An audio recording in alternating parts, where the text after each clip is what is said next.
গুনাহে কবিরা তো আছেই। কোরআন শরীফ বলছে যারা যুদ্ধের জমিন থেকে পালাইছে তারা জাহান্নাম নিয়ে পালাইছে। এই জাতের লোক এই ইস্তেগফার পড়লে মাফ হয়ে যাবে। ক্বাল রাসূলুল্লাহ আস্তাগফিরুল্লাহ আল্লাযী, বলেন, লা ইলাহা ইল্লা হুয়াল হাইয়ুল কাইয়্যুম। হাইয়ুল কাইয়্যুম যেখানে আছে, যে দোয়াতে আছে, এটা সাংঘাতিক। যে আয়াত থেকে আয়াতুল কুরসি বলেন সেখানে আছে কিনা? এটা হলো ইসমে আজম, হাইয়ুল কাইয়্যুম। ভয়ঙ্কর বিষয় এটা। এই ইস্তেগফারের ভিতরে হাইয়ুল কাইয়্যুম ইসমে আজম আছে। কথা কি বুঝলেন কিনা? মুমিনদের কি অবস্থা হবে? মালায়েকারা সালাম দিবে, আসসালামু আলাইকুম ইয়া আব্দুল্লাহ, ওই আল্লাহর বান্দা, আল্লাহর পক্ষ থেকে সালাম গ্রহণ করো। কম, উঠো। ওমা, সালাম দিয়ে আর বলে কম, চলো। কমের এখানে মানে চলো। আসসালামু আলাইক ইয়া আব্দুল্লাহ, উখরুজ মিন দারিল্লাযী খাররাবতাহা। ওই বাড়িতে আর কদিন দেখবা যে বাড়ির ধ্বংস করে দিয়েছো, যে বাড়ির আরাম আয়োজন কিচ্ছু চাও নাই, শুধু আল্লাহর দিন নিয়েছিলা, আরাম করো নাই, রাত্রে শুইতে পারো নাই, মায়ের জানাজায় যেতে পারো নাই। এই বাড়িতে থাকার দরকার নেই। দারাল্লাযী খাররাবতুহা, যে বাড়িরে ধ্বংস করে দিছো, যে আরামের ধ্বংস করে দিছো, চলো সে বাড়ির থেকে বাইরে হয়ে যাও। কোথায়? ইলা, উহার দিকে। দারাল্লাযী আম্মারতা, জান্নাতের ভিতরে যে ঘর বানছো সেই ঘরে চলো। সুবহানাল্লাহ। আল্লাহ আমাদের জন্য কবুল করো।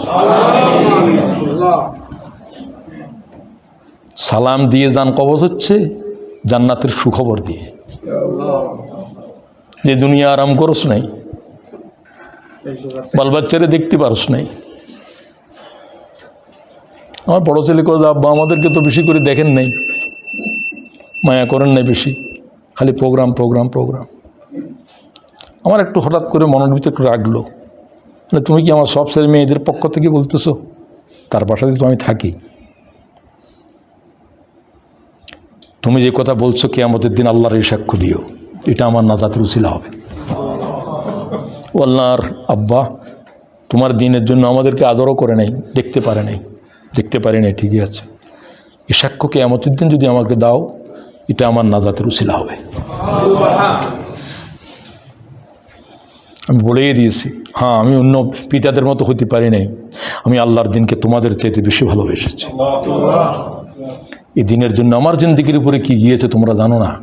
আমি এই জন্য কোনো দুঃখিত নই। আমি আল্লাহর সে বান্দা, আমার জীবন্ত শরীরের উপরে সিগারেটের আগুন ঢুকানো হয়েছে। ও আল্লাহ, সেই অবস্থা আমি অস্থির হই নাই।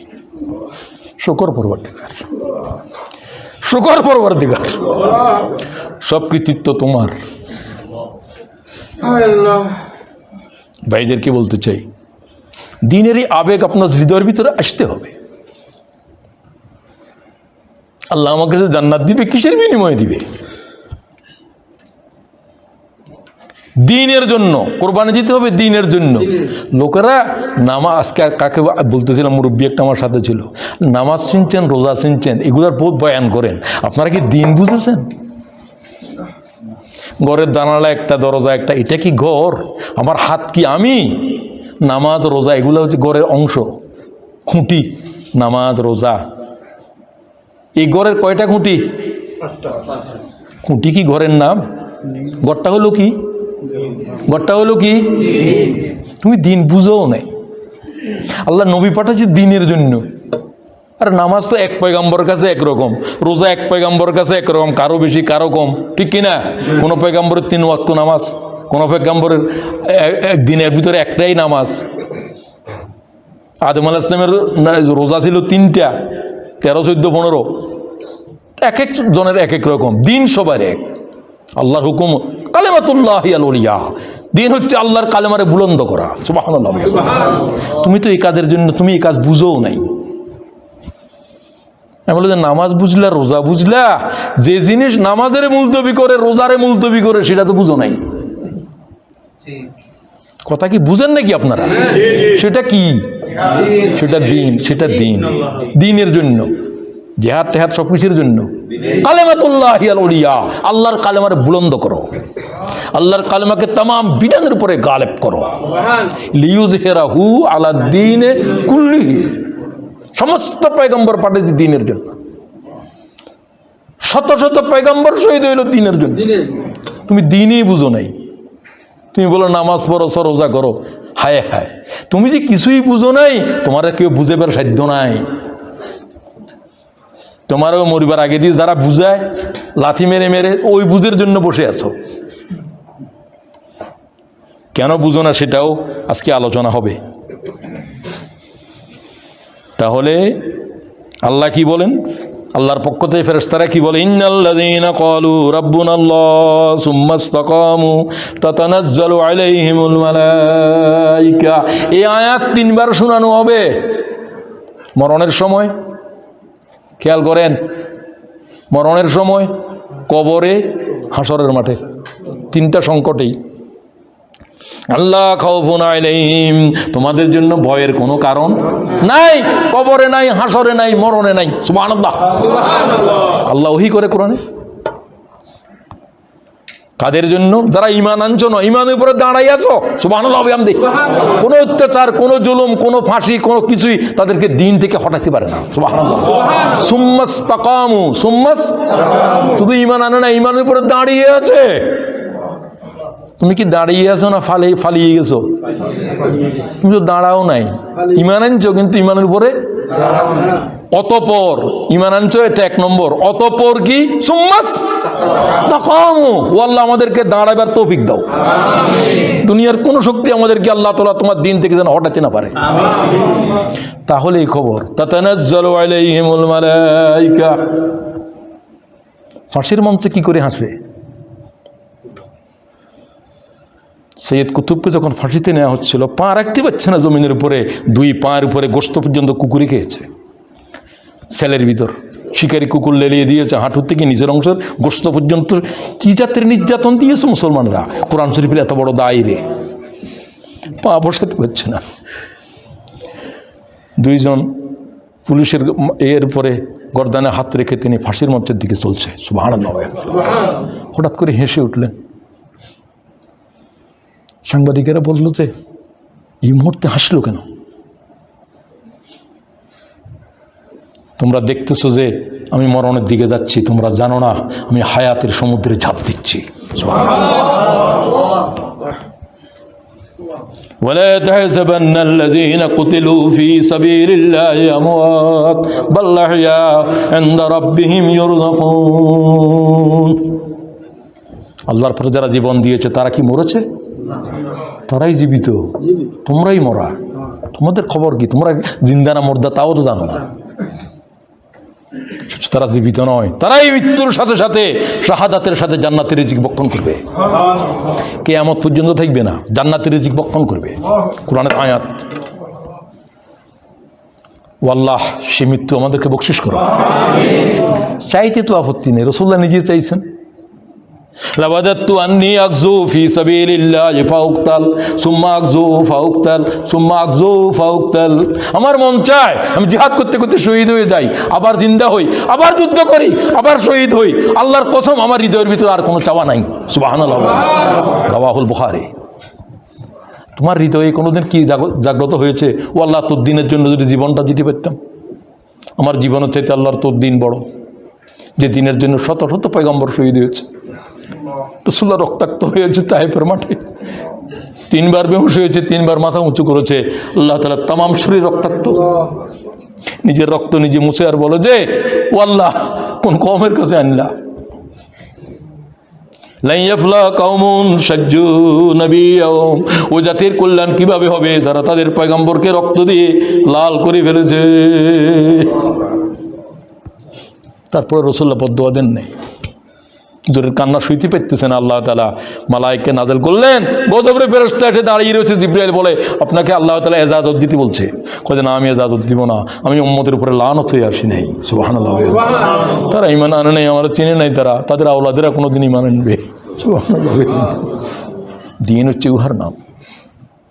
এই অবস্থার ভিতরে রাসূলুল্লাহ উম্মতের বদদুয়া দেয় নাই? কি জাতের সবর লাগবে এই জমিনের উপরে। আল্লাহ আমাদেরকে দ্বীনের উপরে দাঁড়াবার তৌফিক দাও। তাতানাজ্জালু আলাইহিমুল মালায়েকা আল্লা তাখাফু ওয়া লা তাহজানু ওয়া আবশিরু বিল জান্নাতিল্লাতী কুনতুম তুআদুন। এই তোমাদের ভয়ের কোনো কারণ নাই, গমগীন হওয়ার কোনো বিষয় নাই। আখিরাতের জিন্দেগিতে তোমরা ভয় করবে না, কিছু তোমাদের জন্য হবে না। আল্লাহ খাউফুন আলাইহিম ওয়া লা হুম, ভয় নাই, চিন্তা নাই, কিছু নাই। এই সংবাদ দেয়া হচ্ছে কারণ আমি এক অজানা জগতে চলছি, মরণের দিকে। আমি আর দুনিয়ার সাথে নাই আমার সম্পর্ক, কবরের ভিতরে কেউ নাই, কোনো ভয় নাই তোর, আল্লাহ আছে সাথে। সুবহানাল্লাহ। এই ঈমান রাখো। মানুষ যখন ইন্তেকাল হয়ে যায় দুইটা আওয়াজ উঠে, আকাশে এক আওয়াজ উঠে, জমিনে এক আওয়াজ উঠে। কয়টা? কি বলে? জমিনের জমিনের জমিনের মানুষ আর আকাশে কারা? ইজা মাতাল ইনসান ক্বালাল মালাইকাতু মা কদ্দাম। আকাশের জগৎ থেকে আওয়াজ উঠে, সে কি আনলো, কি আনলো, কি আনলো, কি আমল আনলো, কি আমল আনলো, নেক আমল কি আনিল। আকাশে আওয়াজ, জমিনে কি? ওয়াকালা বনি আদম মা খাল্লাফ। কি রেখে গেল, কি রেখে গেল, কি রেখে গেল? ছেলে কি রাখলো, ফুত কি রাখলো, মেয়ে কি রাখলো, জামাই কি রাখলো, হই কি রাখলো, টাকা কি রাখলো। এরা বলে কি রাখিল, ওরা বলে কি আনিল। রাখিতে গেছো তো রাখিয়ে গেছো, আল্লাহর কাছে কি পাঠাইছো এটা হিসাব হবে। ঠিক কিনা বলেন? সুতরাং এরপরে বলা হচ্ছে, আবু হুরায়রা বলেন রাসূলুল্লাহ সাল্লাল্লাহু আলাইহি ওয়াসাল্লাম বলছেন, তোমরা জানাজা তাড়াতাড়ি করো মৃত্যুর পরে। আমাদের দেশে 40 কদম হাঁটো, কতক্ষণ বসো, একেবারে নাজায়েজ, বিশুদ্ধভাবে হাদিস বর্ণিত নাজায়েজ। আস্তে হাঁটা পর্যন্ত জায়েজ নেই। মুর্দারে নিয়ে আস্তে হাঁটা। আবু বকর সিদ্দিক লাঠি নিয়ে বলছে আস্তে কেন হাঁটস? রাসূলুল্লাহ তো দৌড়াতে বলছে। বাংলাদেশে কত এই বিধান আসলো, 40 কদম যাও, তারপরে ডানের গুলা পিছনে যাও, পিছনের গুলো সামনে যাও। আমি এখন তাদেরকে লাঠি দিয়ে পিটাবো, আগে তো বুঝি নাই, তো আমিও নাই তার লাঠি দিয়ে পিটাইবো কোনে। তোমরা অন্তত পিটাইও। আবু বকর সিদ্দিক পিটাইছে লাঠি দিয়ে। কেন? রাসূলুল্লাহ বলে দিয়েছেন, তোমরা জান্নাতীদেরকে তাড়াতাড়ি আল্লাহ তাআলার নিয়ামতের কাছে পৌঁছায় দাও, আর নাফরমান হলে তারা গর্দান থেকে সরাই ফেলো। সুবহানাল্লাহ। সবটার জন্য কি লাগবে? তাড়াতাড়ি লাগবে। তাড়াতাড়ি অন্যরা বলতে পারলেন না তো। তাড়াতাড়ি তাদেরকে জান্নাতে পৌঁছাও, জান্নাতের নিয়ামত পৌঁছাই দাও, আর নাফরমান হলে তারা গর্দানে তুন সরাই ফেলো। আল্লাহ তাআলা আমাদেরকে নেককারদের ভিতরে শামিল করো।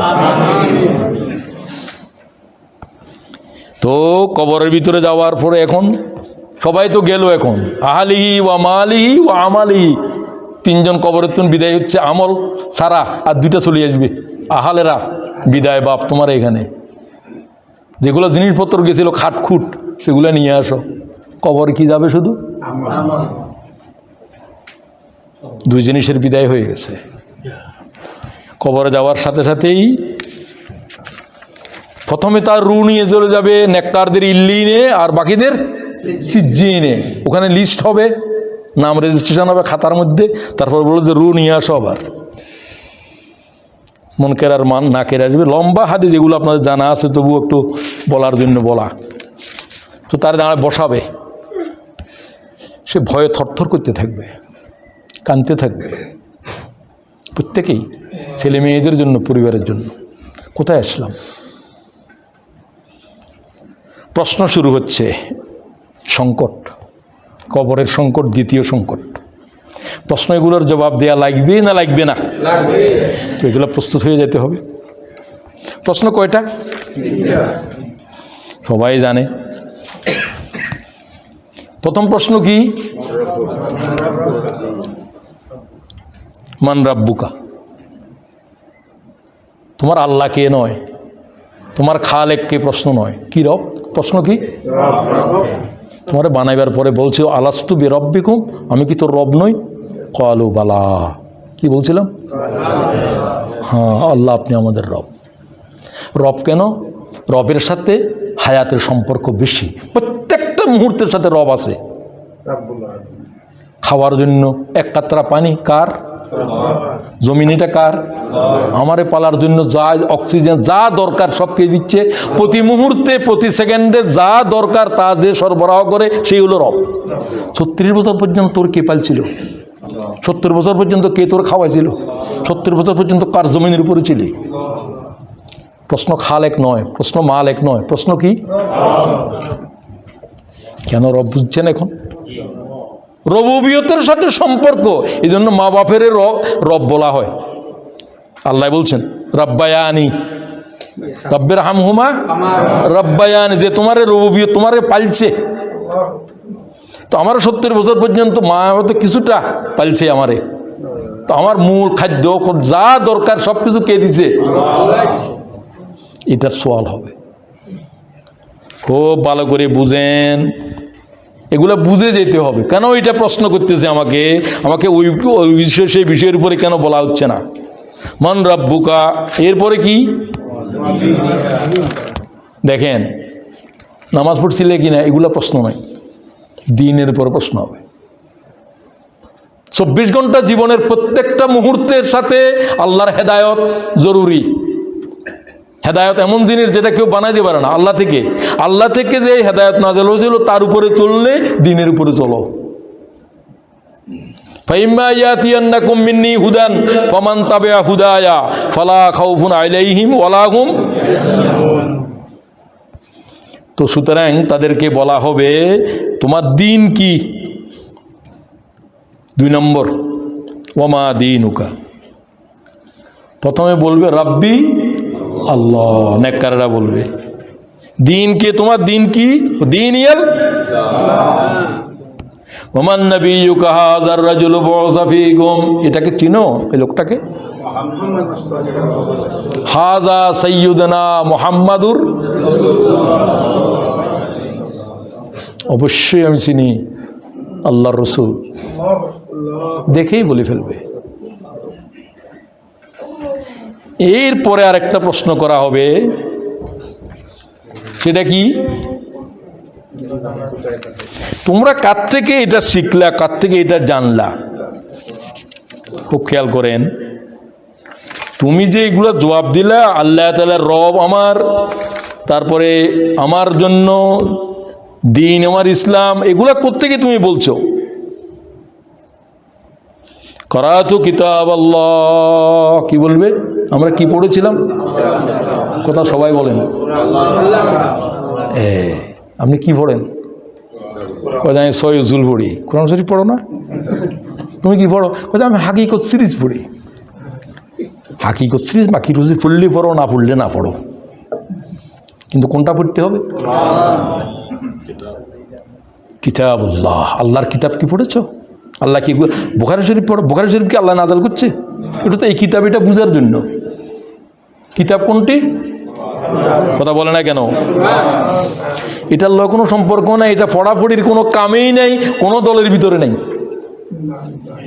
এদের আছে কিছু কথা, আমাদের জিকির করো, তোমরা ফিকির করো, তোমরা হোমওয়ার্ক করো, কোরআন শরীফ পড়ো, কেউ বলে না। কি জাতের শাস্তি, কি জাতের আযাব চলছে উম্মতের উপরে, কিতাব খুলিয়েও দেখে না।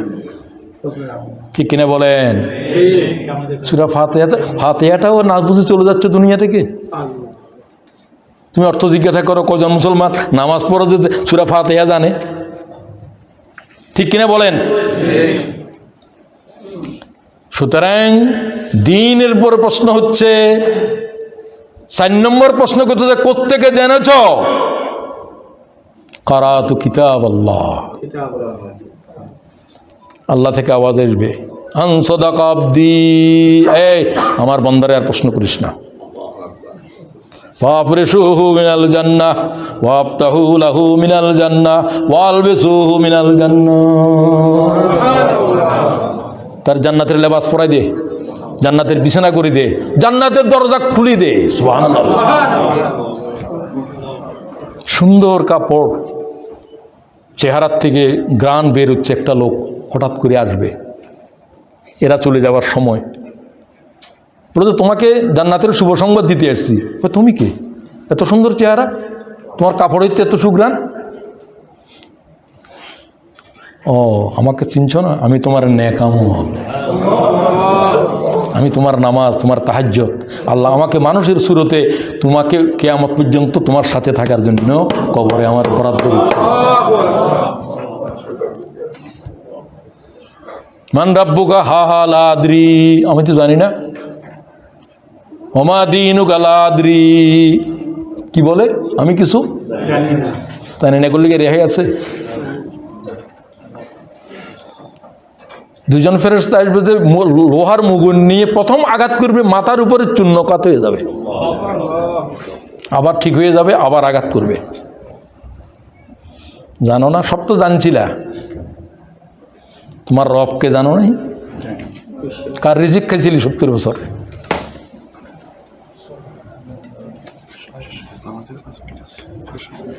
তো আর একটু কি নামাজের পর পড়া যাবে? তো ঠিক আছে, তো ঠিক আছে, তো নামাজের বিরতি আমি অনুরোধ করবো আপনাদেরকে কুইকলি চেয়ারগুলো আপনারা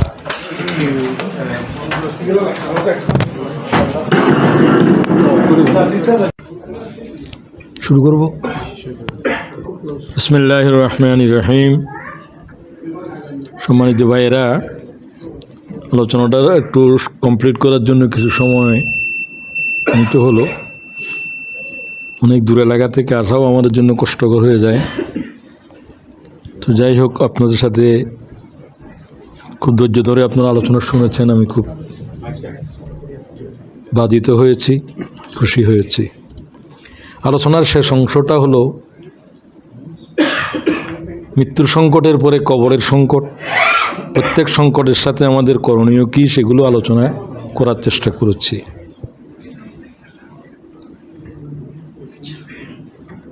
কবরের প্রশ্নের উত্তর দেওয়ার জন্য আমি কতটুকু প্রস্তুত, প্রত্যেকে নিজের বিবেকেরে জিজ্ঞাসা করেন। আমি কি আজ রব শব্দের অর্থ বুঝি? আমি কি দিন বুঝি? বুঝতে হবে। না বুঝে কোনো অপরাধ নয়, কিন্তু বুঝি মনে করে না বুঝে বসে থাকাটা অপরাধ। 80 বছরে আল্লাহ তাআলার দিন কবুল করেছে হযরত সলমান ফার্সি। 120 বছরের উপরে হায়াত পেয়েছেন। তো বয়স কোনো কথা নয়। আল্লাহ তাআলা যতদিন হায়াত দিয়েছ, হায়াতের এই মুহূর্ত যে আল্লাহ তাআলা তোমার দিনকে বুঝার একটা অনুভূতি দিয়েছ। শিক্ষা শিবিরে এসেছেন, বোনেরাও এসেছেন, ভাইয়েরাও এসেছেন, অনেক কাজ আপনাদের ছিল। জিন্দিগিরে দুনিয়া থেকে তৈরি করে যেতে হবে, না হলে যে আফসোসের দরিয়ার ভিতরে পড়ে যাব, আফসোসই করতে থাকব। মৃত্যু হচ্ছে হায়াতের সমুদ্র, কবর হচ্ছে আফসোসের সমুদ্র। হযরত ওমরের কথা এটা।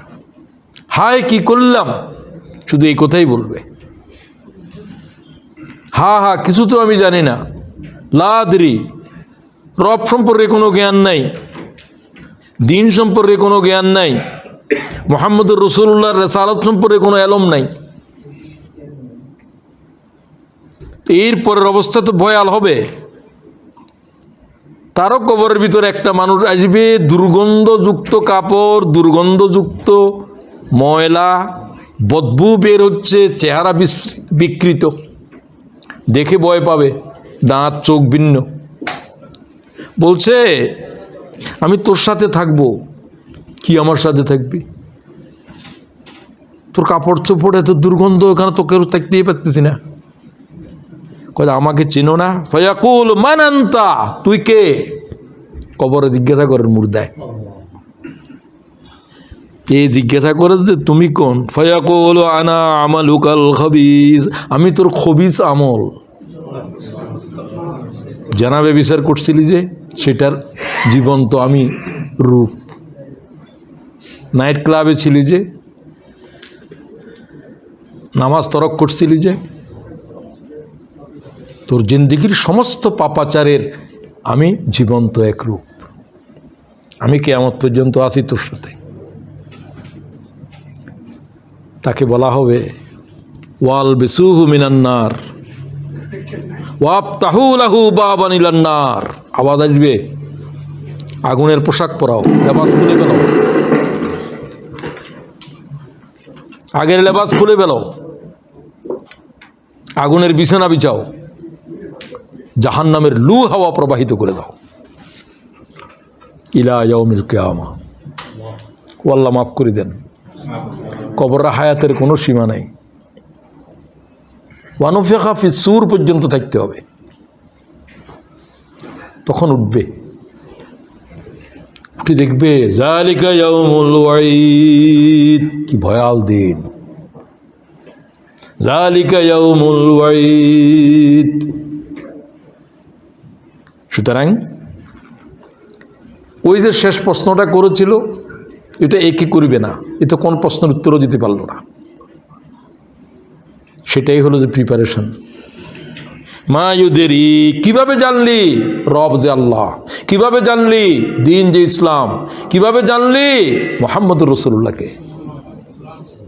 করাতু কিতাব আল্লাহ, কি পড়েছিলাম সবাই বলেন? আজকে থেকে কি মওত পর্যন্ত কোরআন শরীফ পড়বো না যে কোনো দিন হায়াতের উপরে যাবে? না বলেন না কেন? এ শপথ করেছি তো বহুত আগে। কোরআন শরীফ পড়ি নাই এমন দিন কবে গেছে, সুস্থ অবস্থায় জানি না, অসুস্থ অবস্থায় আমার জানাই নেই। আল্লাহ সবাইকে এটা তো তৌফিক দাও। একটা আয়াত হলো পড়তে হবে। অক্সিজেন ছাড়া যেমন মানুষ বাঁচতে পারে না, কোরআন ছাড়া ঈমান থাকতে পারে না। ঈমানকে বাড়ানোর জন্য কোরআন, ওয়াইজা তুলিয়াত আলাইহিম আয়াতুহু যাদাতুহুম ঈমানা। সুবহানাল্লাহ, কি ঈমানের মেহনত করস তুই, ঈমান বুঝছই নি, জাহেল। ঈমানের মেহনত করে, ঈমান কি জানো তুমি? ঈমান তো গায়েবের উপর বিশ্বাস করার নাম, তুমি তো গায়েবও চিনো না। দেখা জগতের উপর থেকে ঈমানের তুলি ফেলো, অদেখা জগতের উপরে বসাও। সুবহানাল্লাহ। দেখা জগৎ থেকে কিছুই হয় না। আল্লাহ তাআলা ঈমানে কামেল বখশিশ করো। আল্লাহুম্মা ইন্নী আসআলুকা, রাসূলুল্লাহ দোয়া করে, ঈমানান কামেলা। ঈমানান, ঈমানে কামেল হলো যে ঈমানের ভিতরে শিরিক নেই, যে ঈমানের ভিতরে নেফাক নাই। কি নাই? শিরিক নেই। ও আল্লাহ তাআলা এই ঈমান বখশিশ করো। কবরের আলোচনা শেষ, এখন প্রস্তুতির জন্যই কোরআন। কবরের ভিতরে এটা প্রশ্ন হচ্ছে, কি পড়ে আসছিলি? আমার কি জবাব? যে জবাব দিলে কামিয়াব হবে সে জবাব তো রাসূলুল্লাহ হাদিসে শিখিয়ে দিলেন। মুর্দারা যেটা বলবেন এককাররা, সেটাও হাদিস শরীফে এসে গেছে। কারাতু কিতাব আল্লাহ। সুবহানাল্লাহ। ভাইদেরকে বলি, কি আলেম হয়েছো তুমি, কোরআন শরীফের এলেম নাই, তোর বড় জাহেল কে আছে? ও আল্লাহর বান্দারা কি বলতেছে কি বুঝো? মফিজ ভাই বলছেন যে খেলাফত বুঝে না, খেলাফতের দায়িত্ব পালন করা, তার পিছনে নামাজ হবে না। আমি তো এই কথাকে একবার আবার বলছি যে, আমি বলতেছি যে খেলাফত যে বুঝলো না, সে তাতে আল্লাহ কি জন্য বানাইছে সেটাই তো বুঝলো না। সে কি ইমামতি করবে? এতে তো নিজের নামাজ পড়ার যোগ্যতাও নেই। ঠিক কিনা বলেন? ইনসানের এরেদাই ইবাদত হচ্ছে খেলাফত। এবাদত তো সবাই সব সৃষ্টি এবাদত করে, আল্লাহর তামাম মখলুকে আল্লাহর বন্দেগী করে, আগুনেও করে পানিও করে। একজনের এক ইবাদত এক এক রকম। আগুনে জ্বালাই দিয়ে ইবাদত করে, যদি আল্লাহ জ্বালাতে বলছে, পানিয়ে নিবে দিয়ে ইবাদত করে, বিপরীত। তো সবাইরে ইবাদতের জন্য বানাইছে, আমারেও জিন্নাতেরও। তো তোমাদের ইবাদত হচ্ছে খেলাফত। ইন্নী জাইলুন, মালাইকারা কই আল্লাহ তাআলা তসবিহ তাহলিল এগুলো তো আমরা করতেছি, আমরা নামাজ পড়ি, রোজা করি, সব কিছু তো আমরাই করি। নাহনু নুসাব্বিহু বিহামদিকা ওয়া নুকাদ্দিসু লাক। ঠিক কিনা? ক্বালা ইন্নী আ'লামু মা লা। তোরা কি, তোর কোনো এলেম আছে? তোদের কাছে কোনো কিছুর জ্ঞান আছে? সুবহানাল্লাহ শিখেছে, আলহামদুলিল্লাহ জানে না মালাইকারা। আল্লাহ যা শিখে তার তো এক লব্জও সামনে যেতে পারে না। এর আকল দেমাগ দেয় নাই। কারে দিছে? আল্লাহ মানুষ যে বানাইছ কি দয়া করছস? কোনো জিব্রাইল কোনো মালাইকা জান্নাতে যাবে না, জান্নাতের একটা নিয়ামত খারাপ খাবে না, এদের ক্ষুদাও নাই, খাওয়াও নাই, সব কার জন্য? হায় হায়, এগুলো তো পুলিশ। এটা দোজকেও এই যে মালাইকারা আছে, জান্নাতের ভিতরে আছে, খাদেম, এদের কাজ আছে এখানে, ঠিক কিনা? এরা কোনো জান্নাতি পুলিশ, এটা কোনো যেটা কারাগারে থাকে, এটা কি কারাগারের শাস্তি ভোগ করে না? তার চাকরি ওখানে, চাকরি ওখানে। জান্নাতের গুলো ওখানে, ওও মালাইকা, এগুলোও মালাইকা। সব বানালো ইনসানের জন্য। সুবহানাল্লাহ। ইনসান হচ্ছে আল্লাহর খলিফা। ইমাম সাহেব বললো যে আমি চলে যাচ্ছি, আমার নামাজ পড়াবে তুমি। তারা খেলাফত দিয়ে যাচ্ছে। আল্লাহ আমার খলিফা হওয়ার যোগ্য সৃষ্টি জগতে শুধু ইনসানের। সুবহানাল্লাহ। আমি সব সৃষ্টির উপরে কানুন বানিয়ে জারি করে দিয়েছি, এটা আমার কাজ। ইনসানের জন্য কানুন বানিয়েছি, জারি করার দায়িত্ব তাদের উপরে দিছি। তারা আমার পক্ষ থেকে মানব জাতির উপরে আল্লাহর বিধান জারি করে দেবে। সুবহানাল্লাহ। খেলাফতের দায়িত্ব বুঝো। সে বুঝেও নাই, কই খেলাফত রাজনীতি করে। আমি যখন বললাম, আরে তোমার তো রাজনীতি করার জন্য বানাইছে। খেলাফত ইটসেলফ এ পলিটিক্যাল ওয়ার্ড। খেলাফত একটা রাজনৈতিক শব্দ। সব সৃষ্টির বন্দিগির জন্য ইনসানের বন্দিগি হলো রাজনীতি। মানে আল্লাহর বিধান জমিনের উপরে কিভাবে আসবে, কিভাবে জারি হবে। এটা কোনো জিন্নাতের কাম নয়, এটা মালাইকার কাম নয়, কোনো কারো কাজ নয়। এটা কার কাজ? আল্লাহর খলিফার কাজ। আশ্চর্য বিষয়, এই সম্পর্কে কোনো জ্ঞান না নিয়ে চলে যাচ্ছে কবরে। তারে বানাইছে আল্লাহ তাআলা ইহার জন্য। কি কবরের প্রস্তুতি নের, কি জিকির করে। তোমার তো জিকির করার জন্য আল্লাহ বানায় নাই, বরং আল্লাহ বললেন যে তোরা জানোস না ইনসান কি জন্য বানাচ্ছি। ইনসান তো অনেক বড় জিনিস। ও আল্লাহ তাআলা কোরআন শরীফ এই বিধান না পড়া পর্যন্ত খেলাফতের দায়িত্ব কি, কবরের প্রশ্নের জবাব কোনো জবাবেই চলবে না। তো আজকে থেকে কোরআন শরীফকে নিয়মিত পড়া কি নিজের উপরে লাজম করি নিলাম না নিলাম না? আল্লাহ আপনি কবুল করেন।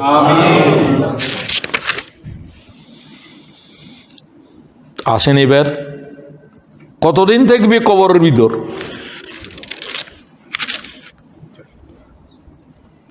ومن ورائهم برزخ إلى يوم يبعثون إلى يوم পুনর্বার জীবিত হওয়া পর্যন্ত। কয় হাজার বছর, কয় লাখ বছর, আল্লাহর ইলমে জানা আছে। তাহলে আমাকে যে আল্লাহ তাআলা আখিরাতের সফরের তৃতীয় সংকটের সামনে চূড়ান্ত, সেটা শুধু একটা আওয়াজ হবে। তোমরা সেদিনটাকে কি ভুলে রইলা?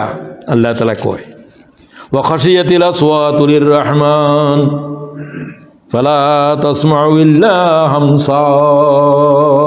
কি আয়াত! এক একটা আয়াত যেন একটা মহাকাব্য। আল্লাহর ভয়ে লাখ কোটি মানব, সব দানব থাকবে, একটা আওয়াজ হতে পারবে না। সুবহানাল্লাহ বলেন। সমস্ত মানব দানবের আওয়াজ স্তব্ধ হয়ে যাবে, ফিসফিস করে কথা বলবে। ওটা কিয়ামতের মাঠে। আল্লাহ কয় নো সাউন্ড। সুবহানাল্লাহ কও। কিয়ামতের আর কি বুঝবে? একটা আয়াতেই বুঝো, ইল্লা হামসা। আল্লাহু আকবার। You heard only whispering, whispering, ফিস ফিস শব্দ হবে, কোনো মানব দানবের আওয়াজ থাকবে না। একটা আওয়াজ সমস্ত কিয়ামতের কাঁপাতে থাকবে। লিমানিল মুলকুল ইয়াউম, বল আজকে রাজত্ব কার? সুবহানাল্লাহ। এই আওয়াজ দিয়ে 40 বছর পর্যন্ত কোনো আওয়াজ হবে না কিয়ামতের মাঠে। 40 বছর এইভাবে থাকবি টকবক করা রোদের ভিতর। কার সাধ্য আওয়াজের জবাব দে? আল্লাহ থেকে জবাব আসবে। লিল্লাহিল ওয়াহিদিল কাহ্হার, সুবহানাল্লাহ। কাহ্হারের রাজত্ব চলছে, সমগ্র সৃষ্টিকে পানা করে দিয়েছে। কাহ্হারকে, জব্বারকে, আইনাল জব্বারিন আইনাল মুতাকাব্বিরিন, এই অহংকারীরা কোথায়? আল্লাহ আওয়াজ দেবে। ফেরাউন কোথায়? ভয়ে কি কেউ আমি ফেরাউন এ কথা বলতে পারবে?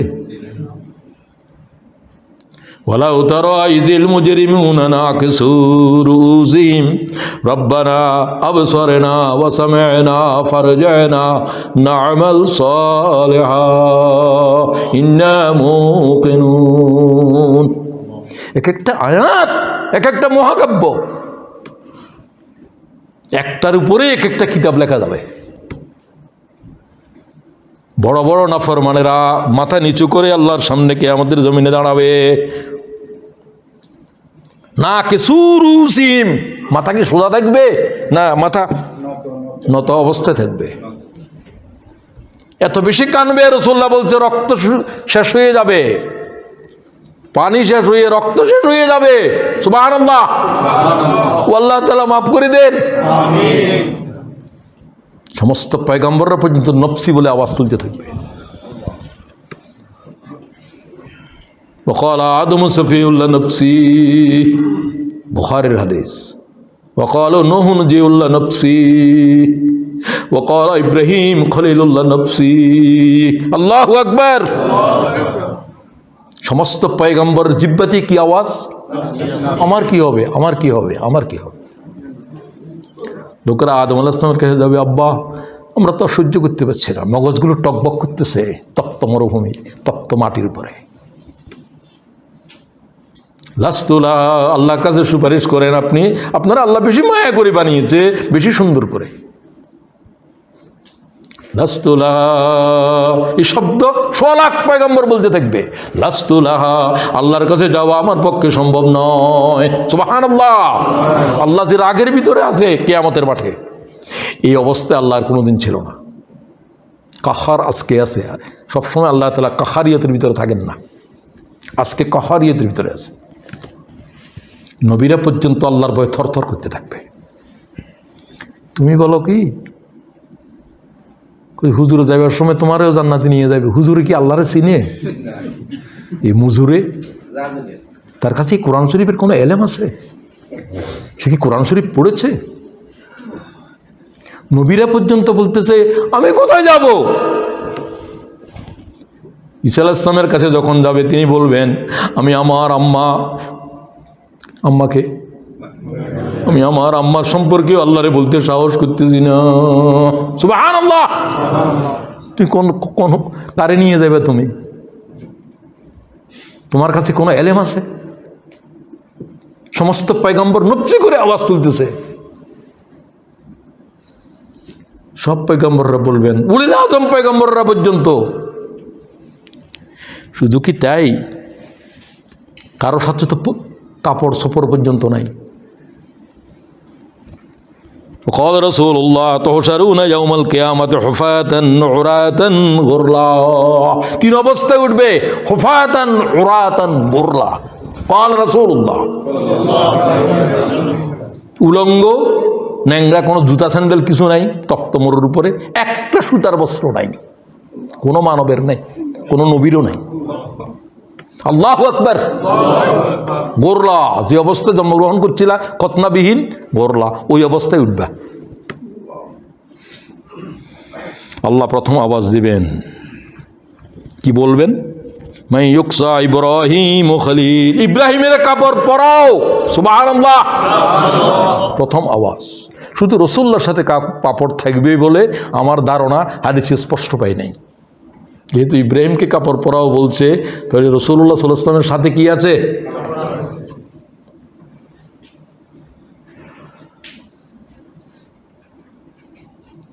আমার ইব্রাহিমের কাপড় পরাও। সুবহানাল্লাহ বললেন না? ইউকসা ইব্রাহিম খলিল, আমার খলিল ইব্রাহিমের কাপড় পরা, ইব্রাহিমের উলঙ্গ অবস্থা আগুনে ফেলা হয়েছিল। সুবহানাল্লাহ। আজ তাম দুনিয়ার সব নবীরা পর্যন্ত উলঙ্গ থাকবে, শুধু ইব্রাহিমের কাছে কাপড় থাকবে। আল্লাহ বলবেন আমি কেন এটা করলাম? ইব্রাহিমকে ইজ্জত দেওয়ার জন্য। উলঙ্গ করে তারা আগুনে নিক্ষেপ করেছিল। পয়গম্বরকে উলঙ্গ করে জমিনে পাঠিয়েছে। আল্লাহ কয় আজ তোরা উলঙ্গ থাকবি, ইব্রাহিমের শুধু কাপড় থাকবে। এরপরে তুমি পর্যন্ত, আমি পর্যন্ত আসবো, সব মোমেনদেরকে। আয়েশা বললেন ইয়া রাসূলুল্লাহ, আমার কি অবস্থা? কয় কি তোমার অবস্থা? কি বলছো তুমি? নবীদের অবস্থা কি? তুমি যে উলঙ্গ, তোমার সাথে যে কাপড় নাই, আয়েশা তোমার খবর থাকবে না। সুবহানাল্লাহ। নফসি বলে আওয়াজ তুলবে কিয়ামতে, ওয়াল্লাহ আমার নাম কখন ডাকবা? আমার কি হবে? প্রত্যেকের নাম ডাকা হবে, প্রত্যেককেই আল্লাহর সামনে হাজির হতে হবে। এই দিন সম্পর্কে ভয় দেখাও তোমার আপনজনদেরকে, যারা মনে করে যে আমি তো রাসূলুল্লাহ সাল্লাল্লাহু আলাইহি ওয়াসাল্লামের মেয়ে, আমার কি হবে? আমার উপর আল্লাহ সহজ কিছু করবে। আমি হুজুরের চাচা। ওয়ানজির আশীরাতাকাল আকরাবিন, কোরআনের আয়াত কিনা? তুমি তোমার আপনজনদেরকে আল্লাহর আযাব সম্পর্কে কিয়ামতের মাঠের উপরে কি হবে জানাই দাও। তুমি কিছু করতে পারবে না, যে কথা বলো। আয়াত নাযাল হওয়ার পরে ইমাম বুখারী হাদিস নিচ্ছেন, আবু হুরায়রা রাবি, সবাইকে ডাকলেন, ইয়া মাশারা কুরাইশ, এ কুরাইশ বংশের মানুষেরা, আমার আপনজনেরা হাজির হও মসজিদে নববীতে। সব হাজির হয়েছে। ইয়া মাশারা কুরাইশ ইশতারু আনফুসাকুম লা উগনি আনকুম মিনাল্লাহি শাইয়্যা, ও আমার আপনজনেরা, কুরাইশ বংশের মানুষেরা, কিয়ামতের দিন তোমাদের বংশে রাসূল আসছে, আমি আসছি, এই কারণে তোমাদের নাজাত হবে না। সুবহানাল্লাহ। তুমি তোমার আমল করে যাও। এরপরে কুরাইশ বংশের পরে হুজুরের একবারে কবিলা, বনু হাশিম, তাদের কি বলবেন? ইয়া আব্দা মুনাফ, এই আব্দে মুনাফের বংশধররা, লা উগনি আনকুম মিনাল্লাহি শাইয়্যা, সবার জন্য কিছু করতে পারবো না কিয়ামতের মাঠে আমি, তোমরা নেক আমল করে যাও। ইয়া সাফিয়াত আম্মাতে রাসূলিল্লাহ, বৈঠকের ভিতরে হুজুরের ফুফু ছিল, মা ছিল না, ছোট বয়সে ফুফু আদর করে জান্নাতুল বাকির ভিতরে কবর, ফুফুর নাম ধরে বলতেছে, বুখারীর হাদিস। ইয়া সাফিয়া আম্মাতু রাসূলিল্লাহ, ও রাসূলুল্লাহর ফুফু, কিয়ামতের দিন তোমার কিছু করতে পারবো না। সুবহানাল্লাহ। তুমি কি বলো? ইয়া আব্বাস ইবনে আব্দুল মুত্তালিব, লা উগনি আনকা মিনাল্লাহি শাইয়্যা, কিয়ামতের দিন কিছু করতে পারতাম না চাচা আমি। সর্বশেষ মেয়েকে বলে, ইয়া ফাতেমা বিনতে মুহাম্মদ সালিনি মা শিতু মিন মালি, ও আমার মেয়ে কন্যা ফাতিমা, তোমাকে আমি এত ভালোবাসি, যা চাও পৃথিবীর যে প্রান্তে আছে আমি আনবো তোমার জন্য, কিন্তু কিয়ামতের ময়দানে তোমার জন্য কিছু করতে পারবো না। আল্লাহ জিজ্ঞাসা করবে না, ফাতেমা তুমি কার মেয়ে? সুবহানাল্লাহ। আল্লাহু আকবার কো। ও আল্লাহ তাআলা, কি এই কঠিন দিনে কি হবে? কয়টা প্রশ্ন? লা তাজুল কদমা ইবনে আদম হাত্তা ইউসআলা আন খামস, কবরে কয়টা? 3টা, শেষে একটা 4টা, হাসরে কয়টা?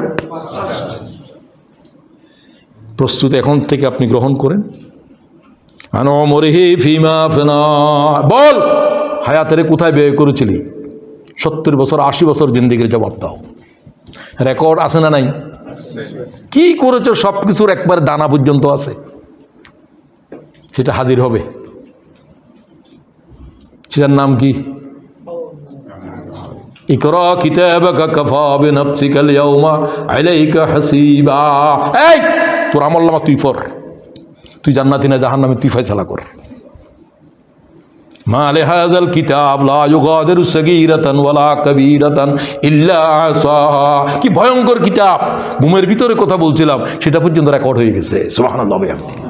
কি ভয়ঙ্কর কিতাব, কি ভয়ঙ্কর কিতাব! শুধু এই কথাই বলবে। এরপর হায়াতের উপরে জবাব দাও। এক মুহূর্ত হায়াত নাফরমানি করার জন্য আমি দিইনি, এক মুহূর্ত হায়াত অপচয় করার জন্য দিইনি। ওয়াল্লাহ, হায়াতের জবাব কেউ দিতে পারবে আমি জানি না।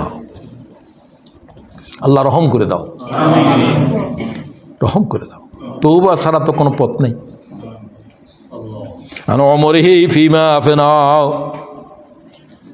আল্লাহকে পরীক্ষা করার জন্য হায়াত দিয়েছিলাম। নাচ গান আর ক্রিকেট খেলা দেখার জন্য কোনো হায়াত দিয়েছিল? এই হায়াতের জবাব কি? কোরআন শরীফ পড়ার জন্য তোমার সময় নাই?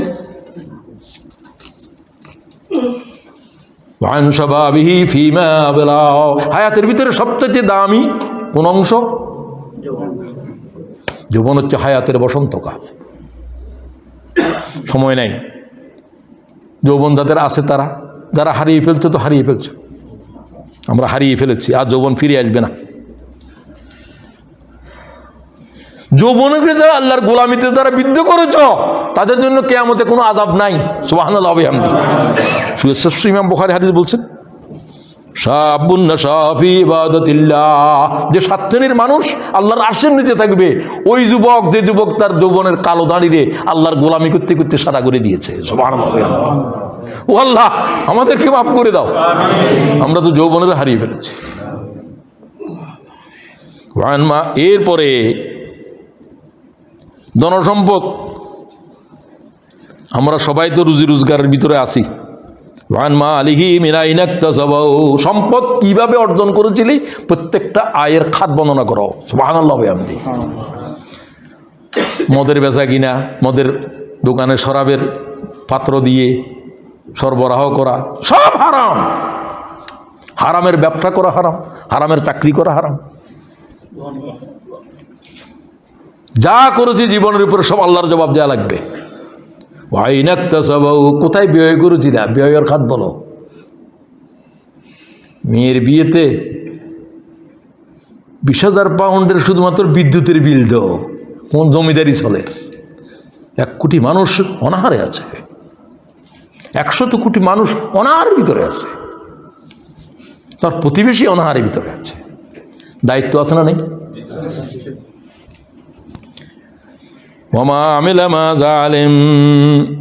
কতটুকু আমল করেছিল, যতটুকু জেনেছিল, জানার উপরে কতটুকু আমল হয়েছে। ব্যাস, আলোচনাকে শেষ করতে চাই। শেষ কথায় 2টা মতো কথা বলবো। জাহান্নাম থেকে নিষ্কৃতির 2টা কথা আল্লাহ বলছেন, এই 2 কথাই বলছেন। জান্নাতের জন্য 2 কথা। আমরা কি এগুলো কি আমল করব আল্লাহর কথাকে? ফাআম্মা মান তাগা ওয়া সারাল হায়াতাদ দুনিয়া ফাইনাল জাহিমা হিয়াল মাওয়া। এত সংক্ষিপ্ত, এত যথার্থ। কাল্লা ওয়াদাল্লা, সংক্ষিপ্ত যথার্থ, 2 শব্দে খতম। আল্লাহ বলছে জাহান্নাম থেকে বাঁচতে চাও, জাহান্নামে যারা থাকবে তাদের এই 2 চরিত্র, এই 2টার থেকে বাঁচি থাকো। আমান তাগা মানে সীমা লঙ্ঘন, বাড়াবাড়ি, গুনাহ, পাপাচার। আল্লাহ তাআলা সীমা দিয়েছে, সীমা অতিক্রম করতে পারতা না। ইয়া আদম উসকুন আনতা ওয়া যাওজুকাল জান্নাহ ওয়া কুলা মিনহা রাগাদান হাইসু শি'তুমা ওয়া লা তাকরাবা হাযিহিশ শাজার ফাতাকুনা মিনাজ জালিমিন। হে আদম, সব গাছের ফল খা, এই গাছের কাছে যাইও না। সীমা, এটা কি দিল? সীমা। সব খাইতে পারিবা, শুকর হারাম। সব খাইতে পারিবা, মদ হারাম, দেখাতে পারত না। এটা সীমা। সীমা খুব কম। আটলান্টিক দরিয়ার পানি পান কর, এতটুকু না। 1 নম্বর জাহান্নামে নেওয়ার কারণ হলো যে সীমা লঙ্ঘন, পাপাচার, গুনাহ। ও আল্লাহ, যত গুনাহ করেছি এই মুহূর্তে তওবা করছি, আল্লাহ তুমি মাফ করে দাও, আর গুনাহ করব না পরবর্তীকালে। 2 ওয়াসারাল হায়াতাদ দুনিয়া, দুনিয়া এবং আখিরাতের ভিতরে তারা দুনিয়ারে অগ্রাধিকার দিছে। আচ্ছা, নামাজ পড়ে পড়বো, এখন কেবিং করি, তাহলে কাকে গুরুত্ব দিল? দুনিয়ারে গুরুত্ব দিল। এখন ঘুম যাইলি ফজর নামাজ পড়ে পড়বো, এখন ঘুম যাইলে কই ফজর নামাজ পড়ে পড়বি কইলি যে দুনিয়ার আরামের জন্য, ঠিক কিনা? ঘুমের থেকে উঠতে পারল না, তোর জাহান্নামে যাওয়ার এটাই কারণ।